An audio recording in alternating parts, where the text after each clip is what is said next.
cientistas brasileiros estão deixando o país. Frustrados com a falta de recursos, levam com eles conhecimento, moeda preciosa para o futuro. O brasileiro começa a não gostar muito de viver no Brasil e começa a pensar seriamente em ir para o exterior para decolar na carreira. Tirar dinheiro da ciência, tecnologia e inovação nesse momento não é parar o país, é fazer o país ir para trás. Já vi reclamação de que estão levando nossos jogadores de futebol, mas as pessoas não estão reclamando que estamos perdendo conhecimento. Pense na mudança que as fotos digitais representaram para a Kodak. O WhatsApp para as telefônicas, o Uber para os táxis. Tudo fruto de tecnologia. Empresas quebraram, empregos foram extintos. Nunca o conhecimento foi tão importante. Mas aqui no Brasil, as nossas mentes brilhantes estão indo embora. Qual será o impacto dessa verdadeira fuga de cérebros para o país? A Comissão de Ciência e Tecnologia do Senado debateu o assunto. E é o que você vai ver agora no Em Discussão. O grande problema que eu acho que está ocorrendo nos últimos anos é que o coração está se divorciando do cérebro. A pessoa já não gosta de estar vivendo no Brasil, ela vive um monte de problemas que a família, na verdade, vive e, obviamente, por mais que o cientista, o engenheiro, o especialista seja desligado do dia a dia mundano, o fato é que aquele dia a dia mundano retorna a ele à noite e aí ele pega e vê os problemas que ele tem se continuar no Brasil e as vantagens que eventualmente ele vai ter se migrar para trabalhar em outro lugar. E começa a pensar seriamente em ir para o exterior, não só depois de aposentar, mas antes de aposentar e para decolar na carreira. Hoje, se a gente quiser montar uma indústria de semicondutores que é utilizada em qualquer área de tecnologia, nós precisaríamos ter no mínimo 1.000 engenheiros eletrônicos. Nós não temos isso no mercado. Sabe onde tem isso hoje? Na Índia. Muitas vezes nós temos os recursos para montar uma indústria, mas não temos essa mente que está fugindo, esse capital humano que está fugindo do Brasil e vai continuar fugindo. Por que a diáspora brasileira? Porque nós vemos lá o Brasil com 3% negativos, repetindo o ano de 2015, que também teve 3% negativo. Qual a perspectiva profissional real num país que regride 3% a cada ano? Temos, inclusive, essa experiência da diáspora de outros países, quando na década de 60, 70, nós recebemos hindus, em grande quantidade. Praticamente não havia uma universidade federal do Brasil que não tivesse um ou mais doutores da Índia. A Índia passou por uma diáspora reversa, em que os indianos que enriqueceram fora voltavam para a Índia para montar empresas de software. E em poucos anos ela passou de 1 bilhão de exportação para mais de 100 bilhões de exportação de software. Minha gente, o que é software? É pura inteligência, nada mais. O Brasil ali tem um pouquinho mais de 20% da força de trabalho com atividades de complexidade elevada. Ao passo que a Coreia que tem 1/3 ou mais da força de trabalho envolvida com atividades de alta complexidade que gera riqueza, que gera desenvolvimento sustentável de longo prazo. Aqui, se nós olharmos o quadro das importações, isso é um big data, né, tirado aí sobre as importações brasileiras, sobre as exportações brasileiras, e nós vemos que estamos concentrados ali em alimentos, minério, né, como sendo a maior parte dos produtos de exportação. E vale lembrar, né, que mesmo alimentos nós somos o grande produtor, porque na década de 70 éramos importadores de alimentos. A exportação de alimentos é resultado do investimento feito na Embrapa, na década de 70, que tornou o Brasil um celeiro mundial. Então tem ciência, tecnologia e inovação por trás também da produção de alimentos. Afinal, se o Brasil está perdendo cérebros, quem está ganhando? O problema de evasão de cérebros é um problema nuançado em vários níveis entre países e dentro de cada país. Bom, olhando melhor o fenômeno, A primeira coisa que eu queria colocar é o seguinte, é que tem a contrapartida do brain drain, que é o brain gain, que significa o seguinte, alguém ganha quando tem evasão de cérebros, e esse quem ganha é extremamente complicado. Aquele verde brilhante é quem está ganhando significativamente com a evasão de cérebros, basicamente Estados Unidos e Canadá, a Austrália lá na outra ponta. O segundo bloco de quem está ganhando é aquele bloco em azul. Aí a gente vê que fundamentalmente é a Europa Ocidental e o Japão lá na ponta direita e a Nova Zelândia aqui embaixo são os países que moderadamente ganham com esse fluxo de cérebros no mundo. O Brasil pinta no vermelho como parte do bloco que moderadamente perde com a evasão de cérebros e toda aquela parte em negro que aqui no continente americano só tem o México incluído, mas na África tem ali a África do Sul, tem ali à direita no chifre da África a Etiópia e todo o leste europeu, exceto os países islâmicos que estão envolvidos em guerra ou em algum conflito, esse é o pessoal que mais está perdendo com a evasão de cérebros, segundo esse desenho. Esse quadro que eu vou passar rapidamente, à direita é o ganho, à esquerda é a perda. E aí a gente nota que em muitos países, na realidade, existe um ganho comparável à perda. Então, a Alemanha, que está ali quase no meio, ela tem um ganho considerável e tem uma perda considerável também. A Europa está combatendo de volta a brain drain, o que parece um espanto, porque a Europa é um dos países para onde os brasileiros mais querem ir. E, no entanto, eles olham para os Estados Unidos e eles consideram que a situação merece exame e merece algum tipo de medida. É muito importante que se caracterize a diferença entre mobilidade de pesquisador e fuga de cérebros. Nós defendemos fortemente a mobilidade do pesquisador e a internacionalização da ciência, tecnologia e inovação brasileiros. Mas nós temos que ter cuidado realmente com a fuga de cérebros. Primeiro, que esse é o tipo do problema que, na realidade, não demanda intervenção. O que demanda é prevenção, de tal forma que você minora a quantidade de gente que vai para fora, mas você começa a ter medidas para aproveitar o pessoal que vai para fora e valorizar a permanência dele no exterior. É um sistema no qual o cientista, ou estando no Brasil ou indo para o exterior, ele faz parte do sistema de ciência e tecnologia, sem esse tipo de gap que pegar uma passagem de avião, na verdade, teoricamente provocaria. A internet está aí exatamente porque com informação e comunicação horizontal entre países, entre pessoas, esse tipo de coisa não é ou não pode ser pintado como dramático.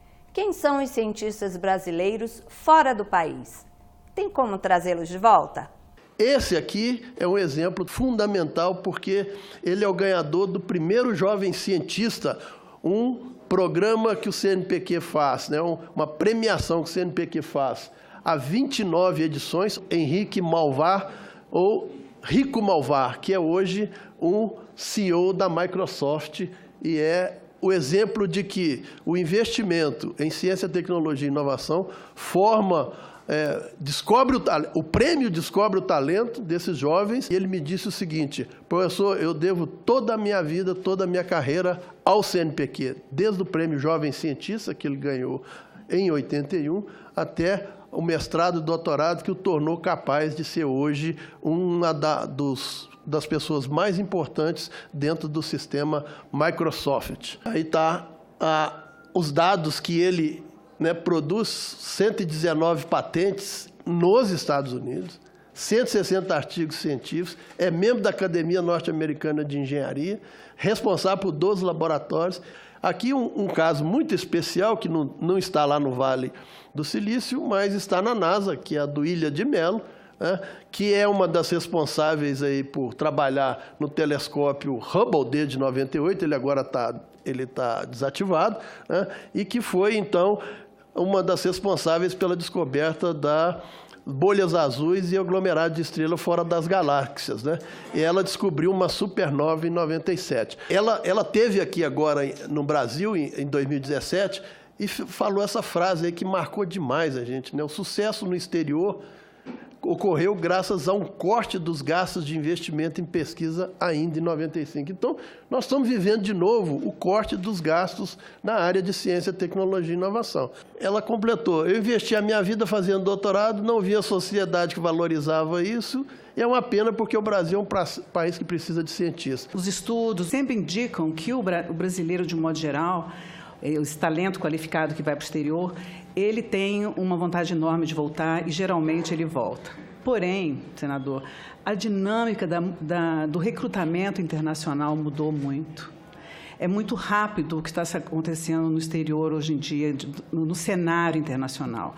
Não só a questão da tecnologia da informação, como as redes sociais, como a velocidade com que os processos de inovação acontecem, ele serve de atrativo muito forte para essa mobilidade internacional. E isso faz com que os talentos brasileiros sejam expostos, mas há algumas iniciativas que demonstram que há algumas saídas, há algumas esperanças, como, por exemplo, todo o esforço que é feito pelo CNPq, o esforço que a própria Embrapi está fazendo junto com o CNPq, de lançar um programa de bolsa de estudos qualificados no nível um pouco melhor do que o de mestrado e doutorado, são bolsas mais bem remuneradas, para fixar pessoas, cientistas que voltaram do Ciência Sem Fronteiras ou que já se formaram mesmo no Brasil, nas unidades Embrapi, com bolsas do CNPq e bolsas da CAPES e o acompanhamento do IEL.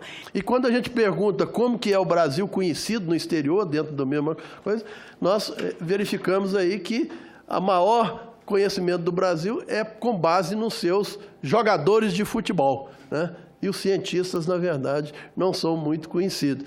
Então, eu queria destacar aqui que a professora Turki, a Celina Turki, foi considerada uma das 10 pesquisadoras mais importantes do planeta, porque desenvolveu a solução para equacionar o problema do vírus da Zika, pela revista Nature, né, em 2016. E este ano, na revista Times, que fala dos 100 pessoas mais influentes do mundo, nós temos 2 brasileiros, né? O Neymar, né, obviamente, e a professora Celina Turki. Então, senhores senadores, pessoal, nós somos bons no Brasil em futebol e ciência. Só que futebol não precisa de dinheiro, agora a ciência precisa. Estamos discutindo muito e, obviamente, assustados com a fuga de cérebros. Mas estamos falando pouco no afogamento de cérebros. Alguns milhares de doutores, poucos, vão para o exterior. Mas quantos milhões de cérebros nós não evaporamos por falta de um bom ensino médio de qualidade para todos? Qual é a perda científica que nós temos por não garantir uma boa escola de qualidade para todos? Por isso que a gente não tem Neymar muito na ciência. Tem futebolista, que a bola é redonda, mas a escola é redonda para uns, quadrada para outros. Eu tenho uma proposta objetiva. As indústrias, e no meu estado isso acontece, pagam 4% de PID. 4%. Recursos contingenciados, professor Cristóvão. No Amazonas é 5% por causa da Zona Franca. 1% desses recursos do PID que é arrecadado no Brasil seria direcionado à pesquisa dentro das universidades brasileiras. Direcionados. É glicose na veia, direto. Sem essa intermediação. O que aconteceu na década de 90 é que esse PID era direcionado a universidades particulares, que cresceram com esses recursos sem prestar contas e sem ter dado nenhuma contribuição à ciência e tecnologia, e nem inovação, e nem pesquisa do Brasil. Eu, por exemplo, pedi para a Samsung, que é concreana, eu falei, não, vocês têm que botar um laboratório aqui em Manaus e trazer cientistas coreanos para cá para dentro, porque a Samsung arrecada quase 400 milhões de PID por ano. E ela é obrigada a fazer esse investimento por lei. Eu poderia elaborar um teorema fundamental da política pública bem-sucedida de desenvolvimento tecnológico. A condição necessária e suficiente para que uma política pública de fomento à inovação tenha resultados positivos e promova um crescimento rápido da economia é, somente ser, houver compartilhamento do risco tecnológico entre o Estado, que representa a sociedade e que é a maior interessada no crescimento, é ela que quer crescer, e as empresas. E nós temos uma experiência brasileira de sucesso com compartilhamento de risco. Qual é ela? Está dando, em 40 anos, ela transformou esse setor do Brasil, e hoje o Brasil é até um grande exportador, graças a isso. Chama-se Embrapa. Por que o Brasil lidera a área agropecuária no mundo hoje? Porque ele é competitivo. E por que ele é competitivo?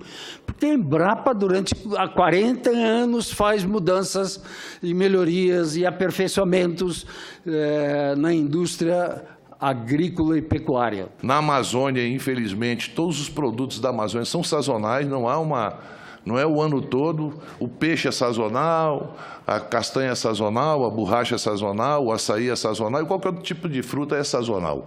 E agora, através de uma pesquisa feita pela Embrapa, especial, você tem mudas de açaí que, com gotejamento, você pode produzir o ano todo o açaí, que é um produto que todos nós conhecemos, não precisa eu explicar. Nós já estamos saindo da internet, indo para dados. Eu não sei nem, porque é um novo. Eu só sei que mais da metade das crianças que estão estudando hoje vão trabalhar em algo que nós não conhecemos. Não sabemos o que será. Em atividades que não existem hoje. Sabe o que é que vai acontecer nos próximos anos? Desemprego em massa no mundo. Esse problema de imigração vai aumentar muito. Por quê? Por causa de inovação, tecnologia. Sinto muito. Eu penso assim, posso estar equivocado. No dia do lançamento da Tesla, carro elétrico, foram vendidos, sendo pedidos 400 mil carros num dia, pela internet, sem nenhuma concessionária. Sabe o que é que significa não ter concessionária? Não ter gerado emprego. Agora, o mais grave eu vou terminar de contar. Carro, um sedã grande, coisa de americano.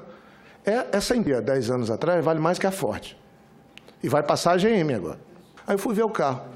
Mostrou, eu vi o posto de gasolina, um fio, uma tomada para abastecer o carro, na casa, sem licença, sem nada. E eu estou relator no projeto que trabalha essa questão do carro elétrico aqui. Aí eu pedi para abrir o capô, senador Gustavo, do carro. Fui atrás de ver as inovações, a tecnologia. 0 de peça no capô, só espaço, vazio. O motor está nas rodas. Aí eu fotografei as rodas do carro, 4 motores na roda. Tu tem noção de quantas peças tem num carro convencional? Perto de 6 mil. Pequeno, médio componente. 6 mil deve ter uma cadeia produtiva danada. Ele falou, tem 300 e poucas peças no carro. Sabe o que é de sair de 6 mil para 300 e poucas peças? Quem é que vai se desmontar um conjunto de cadeias produtivas vinculadas a esse negócio? E nós estamos preparados para isso? Nós estamos discutindo estrategicamente isso? Quando se fala em ciência, fala assim, ciência, tecnologia e inovação. Mas ninguém parou para pensar quem faz ciência, quem faz tecnologia, quem faz inovação. Paradoxalmente, isto não é um conceito indivisível, não. Ele é completamente dividido. Ciência, quem faz é a universidade. E aquilo que ela chama de tecnologia, na verdade, não é uma tecnologia, é uma ciência da engenharia. É isso que ela faz. São novos conceitos, novas ideias, novos materiais. Tecnologia se faz na indústria, porque tecnologia é o processo de fabricação. Então, um país que gera muita tecnologia, ele tem muitas patentes, como os Estados Unidos é o líder em patentes. Mas o Japão, que era praticamente inexistente, vejam lá, tinha 400 patentes quando começou a estatística do USPTO, não é nada. Hoje tem 51 mil. Isso é taxa anual. Pois bem, vejam lá o Brasil. Nós tínhamos 17, éramos o segundo lugar em 63. Veja que absurdo. Somos hoje 27º ou 28º, por aí. O segundo quadro nos mostra o seguinte, o PIB, crescimento do PIB, consequente disto. O PIB monetário, expresso em dólares constantes, era de 0,5 da Índia, 0,5 trilhões, e 1,2 trilhões do Brasil. Em PPP, em paridade de poder de compras, nós estávamos iguais, com 1,9 trilhões. Pois bem, em 2016, a Índia está monetariamente com 2,3 trilhões, é o 6º país, e nós estamos com 1,8 trilhões, entre 9º e 10º, dependendo da Itália. Então, em PPP, a Índia hoje já é a 3ª economia do mundo.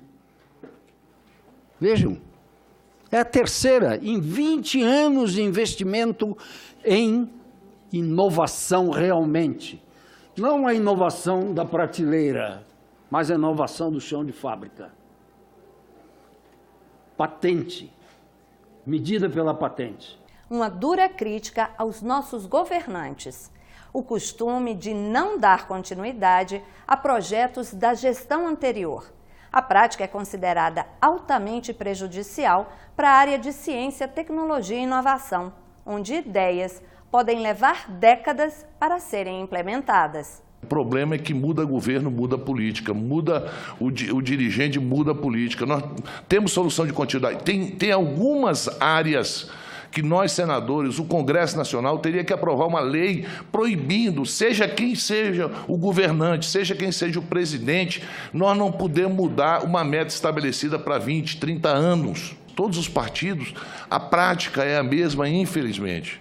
E você vê os projetos, o investimento que você faz em 3, 4 anos, 3, 4 anos não é absolutamente nada para ciência e tecnologia, não é nada para pesquisa e desenvolvimento. A Índia tem esse sucesso, multiplicou por 4 o seu PIB e vai multiplicar nos próximos 20 anos e outros 4, porque ela tem continuidade na política pública de compartilhamento do risco entre Estado e empresa. Veja, esse programa da Índia tem só 21 anos, mas não foi mudado por nenhum governo. Os planos de saúde americanos constroem um hospital, botam do lado um hotel e mandam a operação de vesícula, vai lá na Índia. A operação é de, enfim, qualquer operação programável. Bariátrica, vai lá na Índia. E assim por diante. Ela, no ano de 2015, exportou 13 bilhões de cirurgias programáveis. No ano passado, o Ministério da Educação encerrou o programa Ciência Sem Fronteiras, criado em 2011 pelo governo Dilma Rousseff. O programa dava bolsas de estudo no exterior para alunos de graduação e pós. O programa, ele despertou o Brasil para algumas questões muito importantes. A primeira delas é que, até então, só uma elite muito privilegiada tinha oportunidade de ir ao exterior. Jamais, em tempo algum, um estudante de graduação do interior do Nordeste, ou do Amazonas, ou de Goiás, ou do Mato Grosso, tinha a chance de botar o pé no exterior. Nunca. Foi um investimento maciço, foi um investimento que trouxe oportunidades para o Brasil inexplicáveis em termos de expor o que nós temos de bom para o exterior. Nós recebemos inúmeras comissões de visitas de universidades estrangeiras do mais alto nível, interessadas em receber nossos alunos. Nossos alunos não fizeram feio no exterior, sejam eles de graduação ou de pós-graduação, muito pelo contrário. Ele teve méritos, mas ele teve realmente alguns equívocos fundamentais que precisam ser corrigidos. Um dos equívocos, foi o fato de estabelecer uma meta numérica, de 100 mil alunos. Isso não, ciência e tecnologia vai pelo mérito e não pelo número. Então, mandarmos aqueles que teriam condição de usufruir adequadamente desse investimento. Tirar dinheiro da ciência, tecnologia e inovação nesse momento não é parar o país, não é atrasar o país, é fazer o país ir para trás, andar para trás. Não há a menor hipótese de nós passarmos para os nossos convidados, para quem nos assiste, para aqueles que vão ler o relatório, o mínimo de esperança sem que haja uma presença orçamentária do Estado no estágio que o Brasil está. Está evidente pelas falas que se ouve. Os senhores não perderam tempo vindo aqui. Porque nós somos 81. Basta um ou dois começar a pegar um tema e repetir, que a gente vai adiante. Eu já vi reclamação de que estão levando nossos jogadores de futebol. Já vi mais de uma reclamação, que quando chega a Copa do Mundo, os jogadores não estão morando aqui. Então, não estão treinando juntos. Mas as pessoas não estão reclamando que estamos perdendo conhecimento, que é a grande riqueza do futuro, é o ouro do futuro. Os senadores prometeram ampliar o debate sobre ciência e tecnologia, mas este Em Discussão fica por aqui. Você pode rever qualquer programa da TV Senado pelo endereço senado.leg.br/TV ou pelo nosso canal no YouTube. Muito obrigada pela companhia e até o próximo Em Discussão.